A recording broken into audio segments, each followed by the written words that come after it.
기도드리겠습니다. 은혜와 사랑이 한량없으신 아버지 하나님, 저희들을 깊은 잠에서 깨워주시고 오늘 아침에도 주님 앞에 나와 찬송하도록 인도하시고 기도하도록 문을 열어주시고 주님의 말씀을 들을 수 있도록 우리 마음에 정결함을 주신 하나님, 감사와 찬송과 영광을 주께 돌리옵나이다. 험악한 세상을 살면서도 우리는 믿음으로 살 수 있게 하시고 날마다 멸망과 종국을 고하는 이러한 말세의 징조 속에 살아가고 있지만 우리는 영원한 하나님 나라를 지향하며 오늘도 찬송하게 하시오니 그 은혜와 사랑을 진심으로 감사합니다. 우리의 육체는 날마다 낡아지고 있습니다. 우리의 나이 얼마 남지 않은 것을 우리는 알고 있습니다. 이렇게 이 세상 은할 날이 가까워오고 있건만 우리는 다음에 있는 하나님의 나라를 알기에 오늘도 기쁨으로 찬송하며 영원을 지향하며 오늘을 살게 하시는 것, 그 놀라운 은혜를 진심으로 감사드립니다.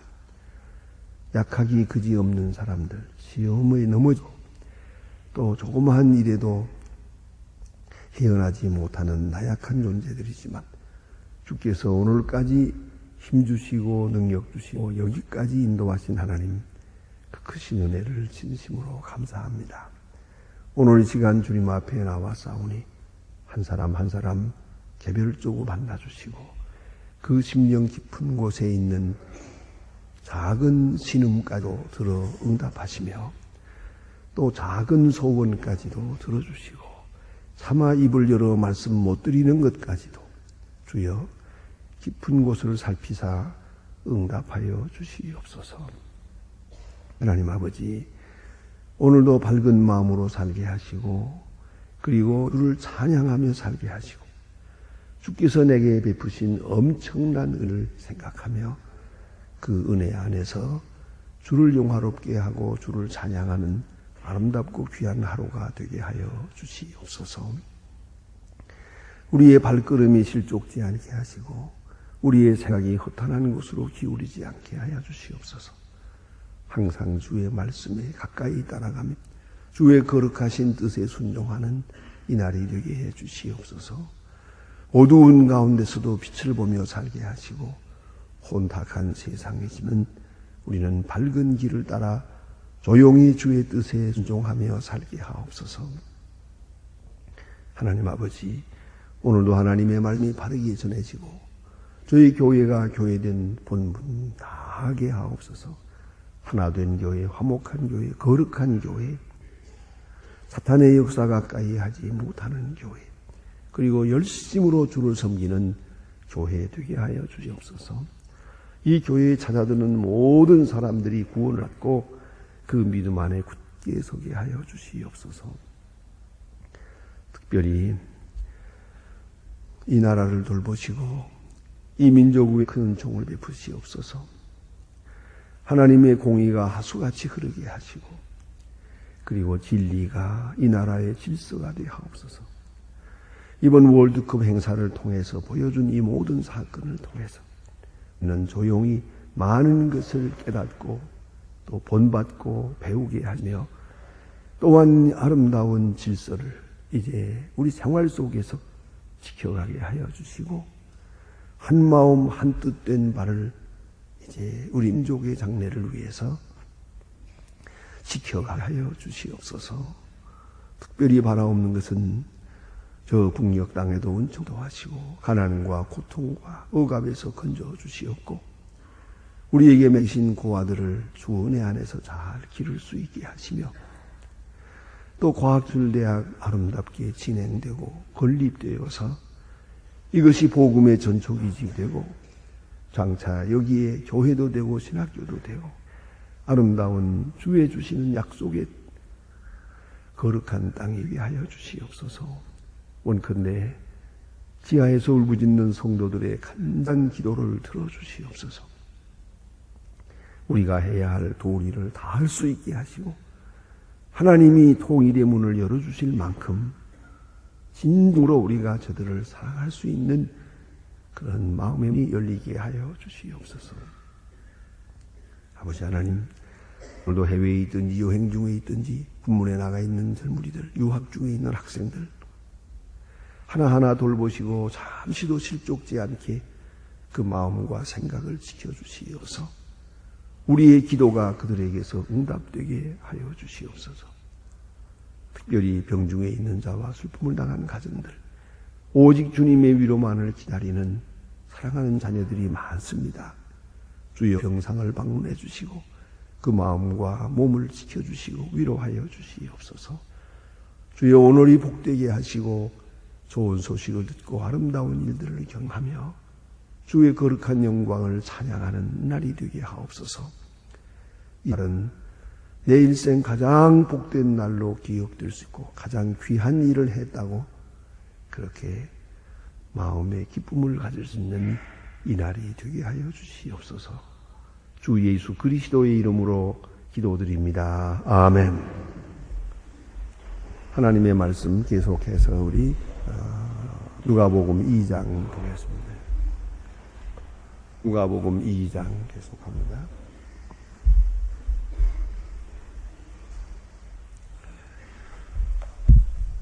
누가복음 2장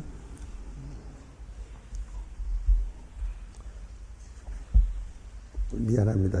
누가복음 3장입니다. 3장, 2장쯤 지나갔습니다. 누가복음 3장 15절로부터 보겠습니다. 15절로부터 17절까지만 같이 보게 됩니다. 누가복음 3장 15절로 17절 지금 저와 같이 함께 봉독하시겠습니다. 백성들이 바라고 기다림으로 모든 사람이 요한을 그리스도인가 신중에 의논하니 요한이 모든 사람에게 대답하여 가라되 나는 물로 세례를 주리라. 나보다 능력이 많으시니가 오시나니 그는 신들매를 풀지도 감당치 못하겠노라. 그는 성령과 불로 너희에게 세례를 주실 것이요 손에 키를 들고 타장마당에 용하게 하사 알곡은 모아 곡간에 들이고 죽정이는 꺼지지 않는 불에 태우시리라. 아멘. 오늘 본문 가운데 이래 요한이 자기 자신에 대해서 증거한 그런 내용이 여기 있고 그리스도와 자기와의 관계를 말하고 있습니다. 이 세 상황의 문제는 대단히 중요한 문제라고 생각합니다. 어떤 든지 간에 우리는 하나님과 나와의 관계, 그런 상황이 이게 첫째요. 두 번째는 이웃과 나와의 관계가 어떻게 맺어져 가느냐 하는 것이고요. 세 번째는 자기 자신의 문제입니다. 뭐니 해도 내가 나 자신을 어떻게 생각하고 사느냐, 또 내 자신의 위치를 어디다 두느냐, 또 내가 세상에 태어난 받은 바 사명이 무엇인가 하는 그 본래적인 의미를 생각하는 것은 매우 중요한 것입니다. 내가 나를 잃어버려도 안 되고 또 내가 나를 너무 크게만 과장해서 생각해도 안 됩니다. 하나님 앞에서 나의 나된 모습을 진지하게 생각해야 합니다. 그래서 어떤 분은 신학자 가운데는 그렇게 말하는 분도 있습니다. 신앙이라는 게 뭐냐? honest to God. 하나님 앞에 정직한 것이다. 그래서요. 하나님 앞에 정직한 것이다. 마틴 루터 같은 사람은 신앙이란 뭐냐? 근데 그는 하나님과 나와의 판관계다. 그랬습니다. 바른 관계다. 다시 말하면 정직하고 바른 관계. 이게 중요한 것이에요. 자기 존재를 비하시켜도 안 되고 자의 존재를 확대해서 과장해도 안 됩니다. 그 점을 잊지 말아야 합니다. 나의 나된 모습을 하나님 앞에서 정직하게 생각해야 합니다. 다른 사람이야 어쨌든 이거 문제가 아닙니다. 나 자신을 내가 지키는 것이 아주 중요합니다.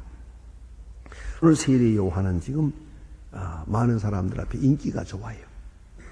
많은 사람들이 와서 자기를 앞에 와서 세례를 받습니다. 그는 바로 어디에 있는 거 아니? 그 이유는 저들이 바라고 기다림으로 그랬어요. 간단하게 한마디로 표현했습니다. 바라고 기다림으로. 그게 무슨 뜻입니까? 메시아를 기다리거든요. 저들에게 소망이란 오직 메시아밖에 없어요. 그리고 메시아의 나라는 메시아와 함께 오는 것이라고 믿었기 때문이에요. 그 점이 굉장히 중요한 신학적 아주 핵심이 되는 말씀이옵시다. 우리 모두가 정직하고 바르게 살아서 우리가 메시아의 나라를 건설하는 게 아니에요. 예수께서 이 땅에 오심으로 메시아의 나라는 임하는 것이에요. 그래서 The Messiah and Messianic Age 이렇게 둘로 나누는데요. 메시아의 나라와 메시아의 세대와 메시아 이렇게 생각할 때 이게 잘못된 메시아관을 가진 사람들은 메시아의 나라에 대해서만 관심이 있어요. 메시아 자신에 대해서는 생각하지 않습니다. 그런데 오늘도 이스라엘 사람들이 그것을 착각하고 있는 것이에요. 그런데 오늘 여기 본문에 주신 말씀대로 저들은 바라고 기다림으로 했어요. 오직 메시아를 바라고 기다리고 있어요. 그 메시아가 오므로 그러므로만이 모든 문제가 해결이 된다. 요 바라고 기다린다는 말 한마디가 굉장히 중요한 핵심적 신앙 구도인 것이오다. 예수가 함께하고 예수께서 오시고 메시아가 오심으로만이 해결이 되는 거지 세상 문제로 해결돼요. 경제 문제로, 정치 문제로, 그런 문제로 문제의 해결이 있지 않다는 것이죠. 오직 메시아. 그가 오심으로만 문제가 해결된다. 그래서 일구월심 메시아를 기다렸어요. 그러다 보니까 그 기다리는 마음을 알고 많은 사람들이 내가 메시아다, 내가 그다, 그렇게 자칭하는 사람들이 많이 있었어요. 어떤 사람은 정치적으로, 유다 같은 사람은 정치적으로 한다. 그래서 이런 사람, 저런 사람, 이런 거짓 선지자들이 많이 있어요. 거짓 메시아가 많이 있어요. 그런 중에 세례 요한이 왔어요. 세례 요한이 와서 광야에서 세례를 베풀고 큰 역사를 이루고 많은 사람이 운집해서 요단강에서 세례를 받게 될 때, 그리고 그의 설교를 듣게 됩니다. 그럴 때 저들은 이분이 메시아다, 이분이 메시아일 거다, 틀림없이 이분일 거다라고 생각을 했죠.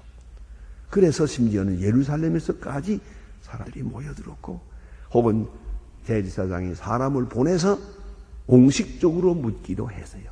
당신이 메시아냐고.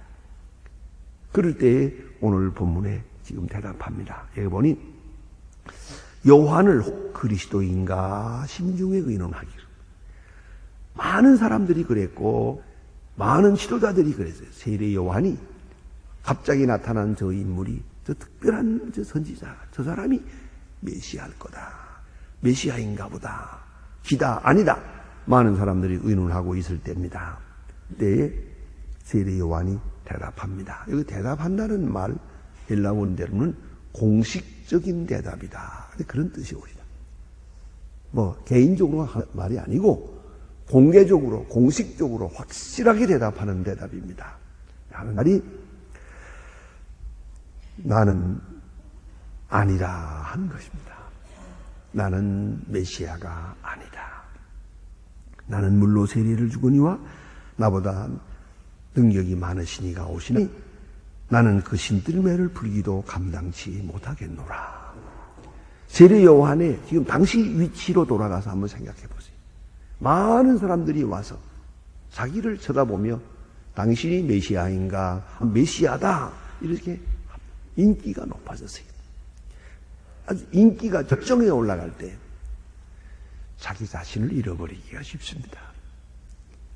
아주 우스운 얘기입니다만은 어떤 우리 노천인 씨라고 하는 그런 분이 한 분 계시는데, 그분이 자기 스스로 내가 재림주 메시아다 그러고 있거든요.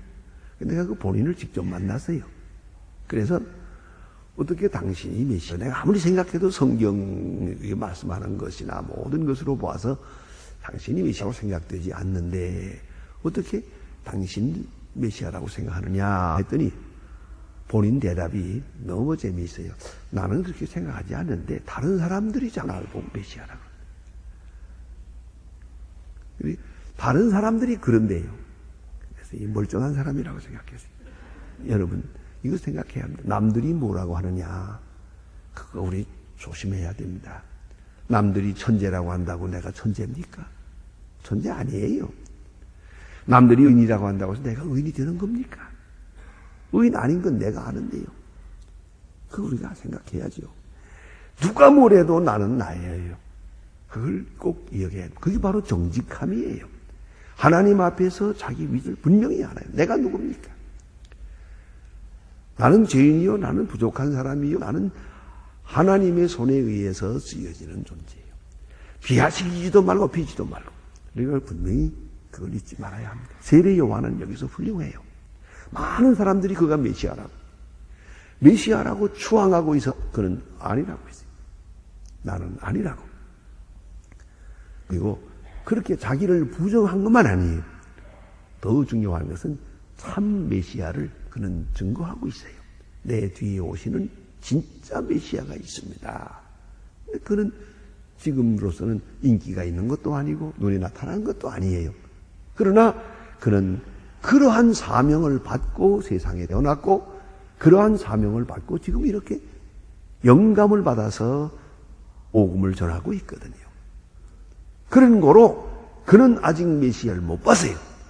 그러나 메시아는 올 것이고 내가 세상에 존재하는 이유에 대해서 자기가 해야 할 일이 무엇인가를 확실히 알고 있었어요.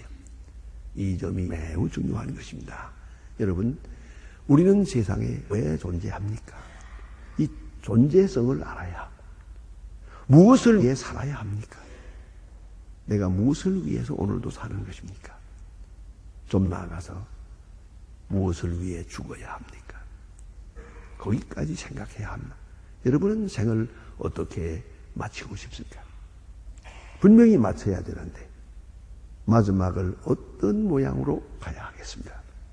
어떤 사람으로 끝내야 하겠습니까? 그럼 생각해야 합니다. 세례 요한은 분명히 이 땅에 올 때부터 특별한 사명을 지니고 왔습니다.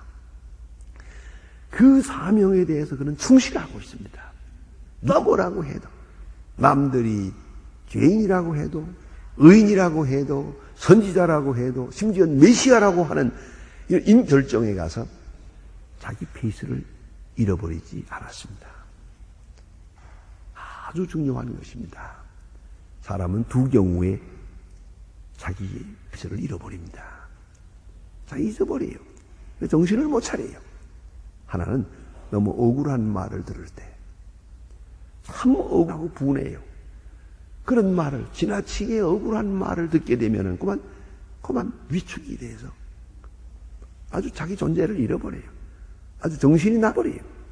그래서는 자기가 가지고 있는 은사까지도 다 망가쳐요. 과거도 미래도 다 망가지고 말아요. 조그만 비난에 혹은 어떤 그 비방한 말을 듣든가 자기가 억울한 말을 사정을 당할 때 그만 자기 자신을 잃어버리거든요. 그간에 받은 은혜도 다 쏟아버리고 자기가 지금 할 수 있는 일이 많은데 그것도 다 소용없어요. 아주 정신없어지고 맙니다. 그래서는 어떤 때는 절망하고 어떤 때는 화를 내고 이렇게 되죠. 정신을 어쨌든 자기 페이스를 잃어버립니다. 또 하나의 경우가 칭찬이에요.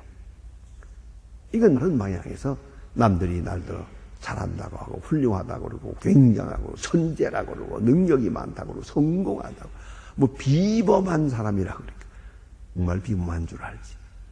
아니에요. 정신 차리세요. 나는 나예요. 세례 요한은 그 점에서 훌륭한 사람이에요. 전혀 비방을 들어도 그는 자기 존재의 의식을 잊어버리지 않았어요.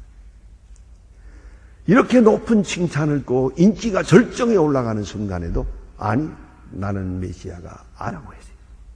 광야의 소리일 뿐이라고. 나는 그 길을 예비하는 자라고. 내가 해야 할 일은 요거라고. 내가 해야 할 일이 분명해요. 그리고 하는 말씀입니다. 나는 신뜰매를 풀기도 감당치 못하겠노라. 이건 무슨 말입니까? 종이란 말이요. 몸종이란 뜻이에요. 옛날에는 이 신을 끈을 맸거든요. 신을 때마다 이렇게 끈을 했어요. 그리고 이 신뜰매를 풀고 집으로 가야 하는데, 그럴 때에 그걸 자기가 하지 않았어요. 발을 떡 내놓으면 종이 풀고 매고 하는 거예요. 그러니까 그 먼지 묻은 발을, 그 신뜰매를 매고 푸는 그러한 몸종, 아주 천한 몸종, 나는 그것이란 말이에요. 그것을 위해 나는 있는 것이다. 예수 그리스도를 위해서, 메시아를 위해서 내가 섬기는 자로 허리를 굽혀서 신뜰매를 메고 푸는, 그것도 감당할 수 없는 자라. 이게 중요한 것이에요. 메시아의 몸종도 될 자격이 어때요? 나는 그런 존재입니다. 그런 뜻이에요. 아주 중요하지 않습니까? 또 요한복음에 보면 더 이상의 말씀도 있습니다. 그는 흥하여야 하겠고 나는 쇠하여야 하겠다. 얼마나 귀한 말씀입니까? 나는 이렇게 해석하고 싶어요. 그를 흥하게 하기 위해서 내가 쇠하여야 하겠다고요. 그를 높이기 위해서 나를 낮추고, 그를 흥하게 하기 위해서 내가 미끄럼이 되고 내가 그대로 죽어가는 것이죠. 그럴 수 있다는 것이에요. 아주 귀중한 하나님의 사람의 모습을 여기서 볼 수가 있습니다. 나는 게 종입니다. 나는 종될 자격도 없습니다. 그거예요. 1차적으로는 종이요. 그러나 종도 될 만한 사람이 못 됩니다. 종도 누구의 종이라는 것이 중요하거든요. 종도 메시아의 종, 냉정한 거죠. 예, 종도 종 나름이지.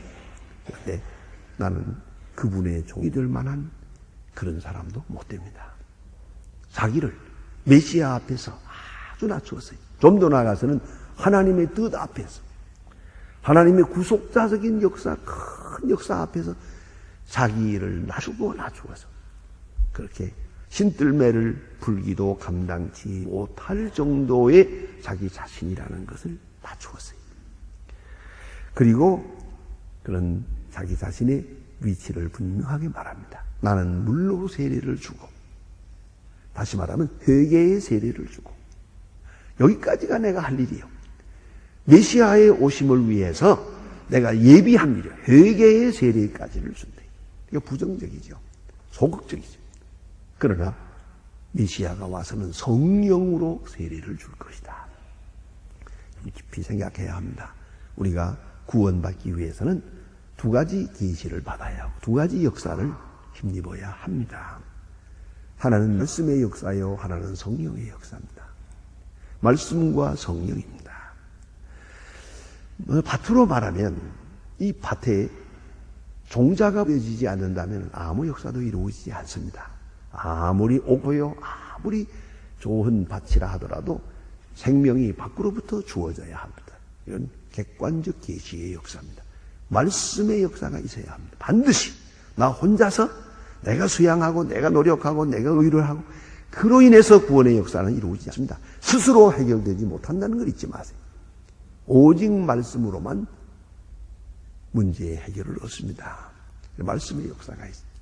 두 번째, 말씀이 전해졌다고 되는 게 아니에요. 내가 마음이 돼야 돼요. 감동이 와야 돼요. 내 마음을 열어주셔야 돼요. 이걸 알아야 합니다. 내 스스로 내 마음을 열 수가 없어요. 여러분은 어떻게 생각하십니까? 내 마음을 내 마음대로 할 수 있습니까? 제가 결혼식 주례할 때마다 꼭 얘기를 합니다. 맨 마지막에 가서, 맨 끝에 가서 결론에서 제가 꼭 하는 말은, 사람은 자기 마음을 자기 마음대로 못한다고. 지금은 사랑하는 것 같고 사랑한다고 하고 불같이 사랑하고 뭐 죽도록 사랑하고 뭐 안 변할 것 같지? 내일은 변해. 그걸 잊지 말라고. 사람의 마음은 얼마든지 변하는 거라고. 예? 지금 같은 마음 내일 나갈 것이 걱정이다. 그렇잖아요. 그러면 계속해서 이 사랑하는 마음을 가지고 살고 사랑을 키워가고 지켜갈 수 있는 것은 신앙생활이 바로 돼야 된다. 그래서 가정생활을 바로 하려면 신앙생활 잘해라. 지금보다 훨씬 더 열심히 위에서 기도하고 함께 기도하고 주의를 거룩지키고 계속 말씀을 듣고 하나님의 은혜 생활하는 거 잊지 말아라. 그래야 하나님께서 사랑의 마음도 주고 사랑의 지혜도 주어서 훌륭한 가정을 이룰 수 있다. 꼭 그 말을 합니다. 절대로 그 말은 빼놓지 않습니다. 왜요? 사랑 내 마음대로 할 수 있는 게 아니거든요. 하나님이 사랑할 수 있게 해야 돼요. 사랑의 힘을 줘야 돼요. 그런 거로 그것을 다른 말로 성령은 진리의 영이요 사랑의 영이에요. 영으로 역사하는 거예요. 영으로 역사해요. 그래서 하나님의 말씀을 받아들이도록, 하나님의 말씀을 믿도록, 하나님의 말씀에 순종하도록, 충성과 진실을 다하도록 성령이 역사하는 거죠. 그래서 자, 주님이 오셨습니다. 말씀하십니다. 그것이 바로 거기까지가 객관적 계시요. 이제 성령이 역사해서 듣는 자의 마음을 감동해서 말씀을 받아들이도록 역사합니다. 성령의 역사예요. 거기서 기독교의 가장 중요한 교리가 이루어지는 거예요. 그래서 말씀과 성령이 함께 역사하는 거예요. 그런 거로 우리는 이렇게 말할 수밖에요. 내가 예수를 믿었어요. 그러나 내가 믿은 게 아니에요. 내가 진리를 깨달아서요. 내가 깨달은 게 아니에요. 그가 깨닫게 하신 거예요. 어쩌면 나는 좀 더 진리에서 멀리 가요. 그러나 강권으로 역사해서 하나님이 나를 인도하시고 내 마음을 열어주시고 내 하여금 지혜를 깨닫게 해서 그래서 구원의 역사를 이루시는 겁니다. 그걸 잊지 말아야 합니다. 그렇기 때문에 세례 요한은 말합니다. 나는 너에게 와서 물로 세례를 주며 회개를 외치지만은 내 뒤에 오시는 이는 불과 성령으로 역사하고 세례를 줄 것이다. 그의 말씀을 듣고 그가 내리시는 성령의 역사가 너희와 함께 할 때 그것은 절대적 내가 나타나게 될 것이라고 이렇게 전하고 있습니다. 이것 또한 그로 이루어진 것이옵시다. 기도하십니다.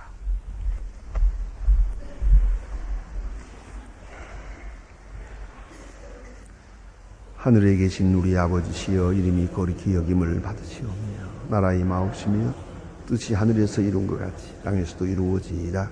오늘날 우리에게 일용할 양식을 주옵시고 우리가 우리에게 죄진 자를 사하여 준 것 같이 우리 죄를 사하여 주옵시고 우리 시험에 들게 하지 마옵소서. 다만 악에서 구하옵소서. 나라와 권세와 영광이 아버지께 영원히 있사옵나이다. 아멘.